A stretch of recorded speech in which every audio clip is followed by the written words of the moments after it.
मु मोर मालिका अमृत चैनल को ओडिशावासी को स्वागत करुछि। तेबे आज आमे भविष्य मालिका शास्त्र रु महापुरुष अच्युतानंद दासंकर जीवपरम भविष्य मालिका पुस्तक रु सुनिबा कल्की भगवान बा महाप्रभु कल्की किभଳି भाबरे जणे भक्त बा गुरुंक अंगरे थिबे, ठाकुर किभଳି भाबरे सर्वतत्व को महागोपन रे सेही महापुरुषंक अंगरे समाहित करिवे और तांको सहित से किभଳି भाबरे नर रूपांतरित होइकी रहिबे से विषय कौन भविष्य मालिका शास्त्र रे उल्लेख रही परम संहिता पुस्तक रे चलंतु एबे सुनिबा। गुरु जे तत्व गुरु कही अन्य गुरु रे तत्व कहीं, तत्व बुझिले तुटे भ्रांति भवसागरु तरी जानती, नोहिले न पाइब अंत तत्व रे सर्व गुपत। भविष्य मालिका शास्त्र रे जेते जेते कथा सब कहा जाइछि, जथा महापुरुष लिखिचंती श्रीक्षेत्र छाड़िकी जीवे श्री जगन्नाथ श्री महाप्रभु छतिया धाम को जीवे, पुणी उल्लेख करिसंती खंडगिरी रे लीला खेला करिवे, संबल नामक ग्राम रे जन्म लाभ करिवे कल्की भगवान जहा जाजनगर रे अवस्थित। जाजनगर रे विष्णु जसा बा विष्णु शर्मा नामक ब्राह्मण भक्त घरे ठाकुर जन्म नेबे, सृष्टिकर्ता बा स्वयं श्री जगन्नाथ जन्म नेबे। ए जो सबु नानादि कथा ए जेते जेते कथा सबु ठाकुर कहिचंती, दारु विग्रह रु नर विग्रह हेबे, जेते जेते कथा ठाकुर सब कहिचंती से सब कथा को से तत्व रे सर्व गुपत। ये समस्त कथा ठाकुर तत्व रे ही गुपत करिवे।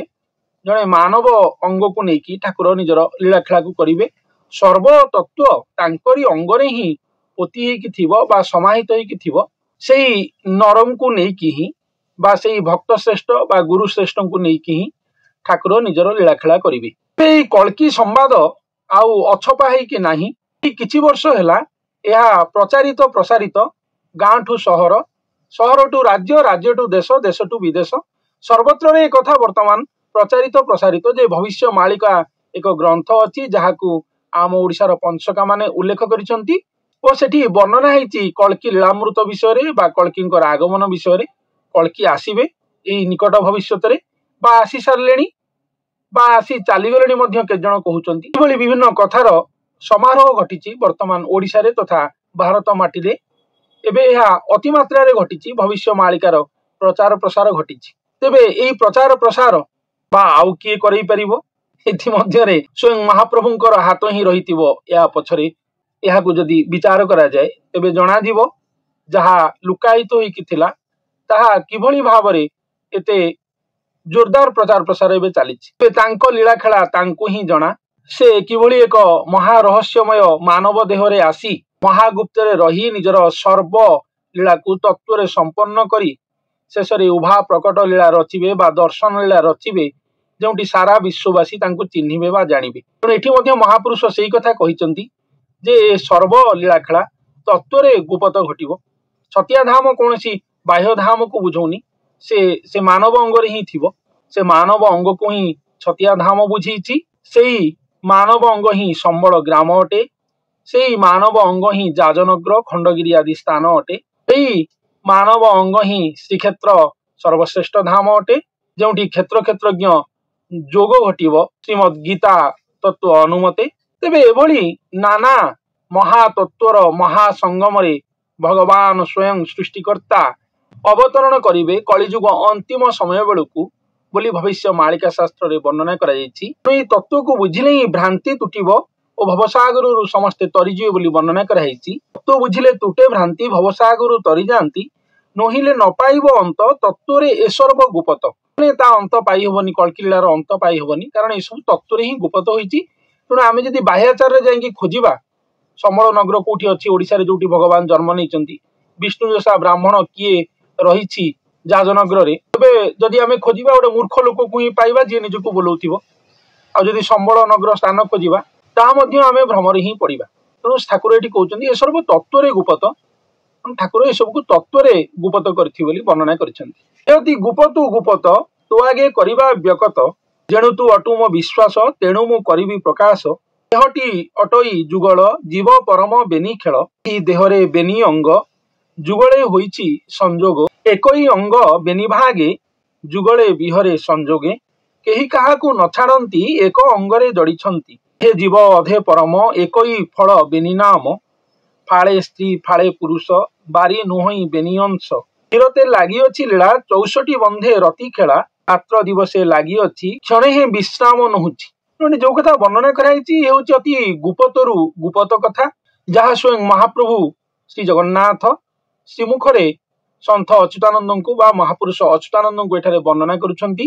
जेमती आम जुगल कथा एठी कुहा जायछि यह होछि जुगल जोठी की जीव परम बेनी वास करती। यह जेमती देह ज्ञान बा तत्व ज्ञान कथा रही जीव परम एक अंगरे रही थांती सेमती गोटे मानव अंगरे गुरु ठाकुर बा जीवात्मा परमात्मा स्वयं आसिक विहार करेंगे कलिजुग शेष बेलू यही भाव में लीला हम यही तत्व ही देह ज्ञान तत्व ही ये वर्णना कराई। देहटी अटई जुगल जीव परम बेनी खेल ये जीव परम बेनी खेल जो थाए किंवदंती जहाँ रही आसी तत्व को बेस करके ठाकुर आसवे जीवात्मा अंगरे स्वयं परमात्मा आसिक बेनी एक अंगरे जुगल रूप से लीलाखेला करेंगे। तेणु यही देहरे बेनी अंग जुगले होइछि संजोग तेणु गोटे देहरे बेनी अंग से जीवात्मा अंग और से भक्तर अंग और स्वयं भगवान शून्य अंग तेणु बेनी जुगल संजोग हो कहुई जीव जे अर्धमात्रा को ही परम बिंदुटी बोलाई तेणु जीव है अर्धमात्रा जमी आम आध्यात्मिकवाद अच्छी अर्धमात्रा और बिंदु उभयंकर संजोग पूर्ण मात्रा हुए तेणु ये अर्धमात्रा हेले भक्त ये भगवान हेले स्वयं बिंदु तेणु भाव में वर्णना कराई तेणु एक ही अंगे बेनी भागे जुगले विहरे संजोगी गोटे अंगरे बेनी भाग आसिक विहार कर भक्त आ भगवान दुहे एकात्म होती यही कथा ये कहुई कहीं क्या न छाड़ती एक अंगरे जड़ी तेणु कहीं क्या छाड़ी पारे ना हाँ पलि आस भगवान कि दिन रहीकि पलैजे से कथा नुह ये तेणु एक ही अंगरे बेनी एठी रहीकि लीलाखेला कर भक्त भक्त कर्म करुँच भगवान स्वयं रहीकि भगवान कर्म निजर करुँच तेणु दुहे एक ही तेणु अधे जीव अधे परम एक ही फल बेनी नाम तेणु गोटे फल को दिभाग कर दिखाई अति चमत्कृत भाव में कहुई से भक्तों सहित ये महासंगम ही घट भक्त भगवान गोटे फल अति चमत्कृत कथा ये गोटे फल किंतु बेनी नाम से भक्तर नाम भी रही भगवान भी नाम रही फाड़े फाड़े 50-50 गोटे अंगरे उभय विराजमान कर भाव में ही वर्णना कराई फाड़े स्त्री फाड़े पुरुष बारी नुह बेनी अंश तेणु फाड़े स्त्री भगवान जदि श्री पुरुषोत्तम हमें भक्त तांकर अर्धांगिनी बा प्रेमिका बा प्रेयसी जहाँ कह तेणु उभय एकात्म होती अच्छा तेणु फाड़े स्त्री स्त्री हेले भक्त पुरुषोत्तम स्वयं भगवान निजे भक्त रूप राधा रूप वर्णना कराई श्रीमती राधा रूप प्रेमराइजर राधा तेणु गोपी प्रेम को डेईकी से जाइए राधा प्रेम जोटि भगवान क्षणे छाड़ी पारे जो राधा कृष्ण प्रेम थिला द्वापर जुगे ये से भक्त भगवान भितर से महाप्रेम सृष्टि ततोधिक प्रेम सृष्टि भक्त भगवान एभली भाव में एकात्म होते महासंजोग होते गोटे अंगरे होते जीव परम कई क्या छाड़ी पारे ना सेमती जीवात्मा परमात्मा एक अंगरे एकाकार होती कहुई फाड़े स्त्री फाड़े पुरुष बारी नुह बेनी अंश निरते लगी अच्छी लीला 64 बंधे रति खेला 64 बंधरे रति खेला चले 64 कला जो भगवान रही सेठी लीला खेला चली भाव में निरते लगी अच्छी लीला भक्त भगवान भितर निरते लीला लगी गोटे क्षण विश्राम ना कहुई रात्र दिवस लगी अच्छी क्षणे ही विश्राम नौ दिन राति लीला खेला चली जेहेतु भक्त अंगरे भगवान अहर्निशी दिन राति क्षण प्रति क्षण जेहेतु विराजमान कल्की लीला करने तेणु ये से कथा कहे क्षणे विश्राम नौ तेणु लीलार गोटे क्षण विश्राम ना कहुई न जाने दिवस रजनी जुगल रसे माती पुणी तेणु ये दिन राति कहीं जापारना भक्त भगवान को केतबेले दिन होते राति होने जापारना महाप्रेम रसरे से मजिकी रही कहीं क्या न छाड़ती आनंद रसे मजिंट कहीं क्या छाड़ी पारना एभली आनंद रसरे एभली सचिदानंद घन रसरे उभय भक्त भगवान निमजी जाइछन कहीं क्या ना छाड़ी पारुचंती ना दिवस रजनी जानी पारुचंती। एक कथा अति अमृतमय कथा एठारे वर्णना कराई जीव परम मिशिचंती कहीं क्या न छाड़ती से मोर प्राण पंचभूत ताहाकू छाड़बी केमंत एक संलग्ने रही छाड़िले छाड़ित नुहंती तेणु ठाकुर ये कहते से जो भक्त जहाँ अंगरे मु अच्छी से मोर प्राण पंचभूत तेणु मुझे छाड़ी पार जमी गोटे मनीषर शरीर ता देहर जो प्राण पलैब से मरीज से भगवान कहते से भक्त हेले मोर प्राण पंचभूत तेणु मुझे गोटे क्षण छाड़ी पारना एभली एकात्म होती भक्त भगवान ये अपर लेवल स्टेज महातात्विक स्टेज वर्णना कराई एक संलग्ने रही छाड़िले छाड़ित नुहंती छाड़िले छाड़ी पार ना उभय उभय क्या छाड़ी पारे ना एभली भाव से एकात्म होती ममते करी मु दूर से जेणु प्राण प्रिया मोर से मोर सर्व सुखदाता गृहर हरता करता तालागी मोर सर्वसुख देउछि नेउछि देख। तेणु भगवान कहते से भक्त पाई ही मोर सर्वसुख, से ही मोर सर्व सुखदाता, से मोर गृहर हर्ता करता, से मोर प्राण प्रिया अटे। तांको मु गोटे क्षण मध्य छाड़ी परिबि नाही। केताकु करिब अंतर तालागी सिना मोर घर। तांको कि अंतर करि परिबो मोठु ना मु तांको छाड़ी परिबि ना से मते छाड़ी परिबे ना और तृतीय व्यक्ति के आसी कि आम दि जन को विच्छेद करि परिबो। एभली महा एकात्म महा संगम महा संजोग महाप्रेम रसरे दुहे महाबंधन होइचंती, जहा फल दुहे दुहे को छाड़ी परिबे नाही। एकई अंगरे ही रहिचंती। एई कथा एटी वर्णना कराइछि। आ से जने संपूर्ण तत्वपूर्ण गुरु अटंती।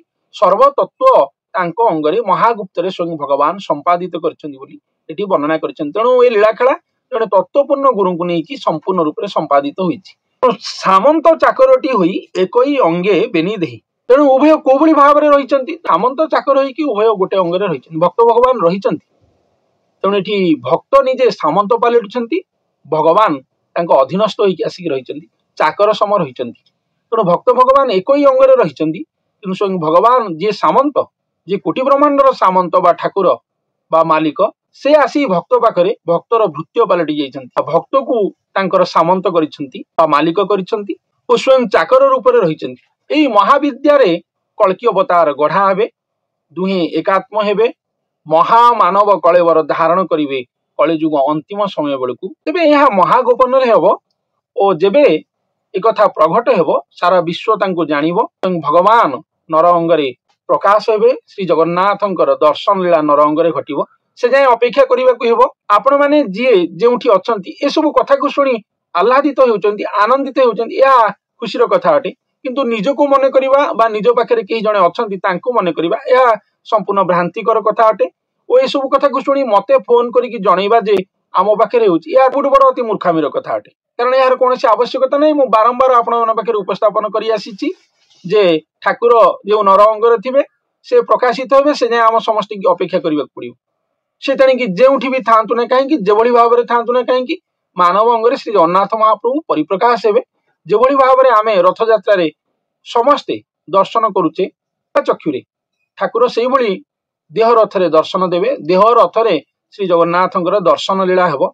सेबे जाई ठाकुर परिप्रकाश हेबे बा सेबे जाई ठाकुर प्रमाणित हेबे बा भक्त अंगरे जना पड़िबे प्रकृत रे को भक्त सी को गुरु सी। ओ सेतेबेले से गुरु मध्य परिचित हेबे, सारा विश्व से गुरु को जानिबो।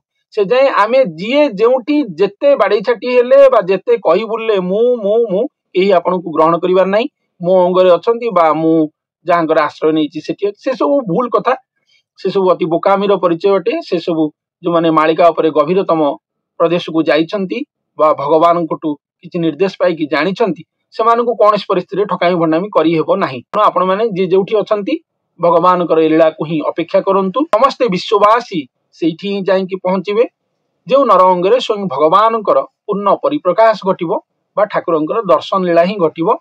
यह भविष्य मालिकार सार निर्यास कथा ही अटे। एकमात्र सार निर्यास कथा ही अटे। तेणु हे सज्जन माने आपण माने निज निज घरे हेउ बा जे जो सिद्ध गुरुंकर आश्रय नैचंती गुरुंकर पाद पद्म रे हेउ अपेक्षा ही करंतु। स्वयं भगवान को ठाकुर को ही डाकंतु। जे जो नाम नैचंती, जे जो आध्यात्मिक धारा रे रहिचंती, का धारा को असम्मान नाही, अवज्ञा नाही, का भक्ति भावना को मध्य आमर अवमानना नाही, का प्रति द्वेष भाव मध्य नाही। तेणु आपण माने समस्ते जे जहा मार्ग रे थई अपेक्षा करंतु। तेबे सर्वे होइबे एकाकार नथिबो भेदर विचार। या सेबे जाई सत्य रे परिणत हेबो जेबे सत्यर ठाकुर नर अंगरे उदय होई कोटि तिमिर को नाश कला परी जेबे नर अंगरे स्वयं भगवान श्री जगन्नाथ दर्शन दे निजर परिचय देवे, सेबे जाई से भक्त चिन्हा पड़िबे और स्वयं भगवान सारा विश्व रे परिचित हेबे। भक्त भगवान उभय परिचित हेबे। अति महाशुभ समय अटे। तेबे ताहा केबे घटिबो ना ता विषय आम ओडिशार पंचका माने सठिक भाव में कहि पारचंती, ना तांको गणना एठी काम देइची, ना सारा विश्वर कोनोसी भविष्यत वक्ता कहि परिबो। या मु चैलेंज र सहित कहि परिबी ए कथा केवल स्वयं भगवानकर महागोपन कथा ही अटे। से ही जानती। तेणु तांकु समस्ते अपेक्षा करंतु, तांकर आगमन को ही समस्ते अपेक्षा करंतु। यह मोआडू बा मालिका अमृत चैनल रु आपण मानकु समस्त दिव्य संदेश ही अटे। तेबे आज पई एतिकी मु मोर आगामी अध्याय रे आउ किछि नूतन मालिका अमृत सहित आपण मानकु पाखरे उपस्थित हेबी। धन्यवाद।